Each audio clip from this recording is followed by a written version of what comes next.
ટાટા સર્વિસમાં મિત્રો આપ સર્વનું સ્વાગત છે. આ હેમાંશુભાઈ કરીને છે, શ્રીનગર ટીચર છે અને સરનામાની આગળ રહે છે.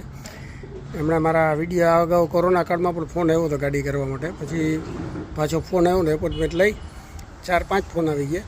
એટલે આપણે ગાડી કરવાની છે. આપ જોઈ શકો છો, આપણે એપોઇન્ટમેન્ટ વિના કામ લેતા નથી અને જેને સારું કામ જોઈએ છે એ અગાઉથી આપણે એપોઇન્ટમેન્ટ લઈને આવે છે. અને આ ગાડી તમે જોઈ શકો છો શું કન્ડિશન છે, બરાબર. સાથે આપણે ગાડીની ચાર્જ કરીએ છીએ.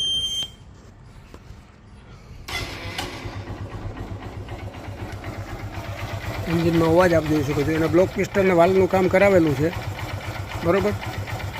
ક્લચના કે ફેસિંગ નાખવાના છે, બરાબર. પછી ઘણો બધો એન્જિનમાં પણ પ્રોબ્લેમ છે, એવરેજ આવતી નથી છે. એટલે એના માટે થઈને આપણે ગાડી જનરલ સર્વિસને કરવા માટે આવી છે. આપણે જોઈ શકો છો એન્જિનનો આ પ્રમાણે છે ગાડીનું કામ, બરાબર. તો નેક્સ્ટ વિડીયોમાં આપણે મળીએ, બરાબર.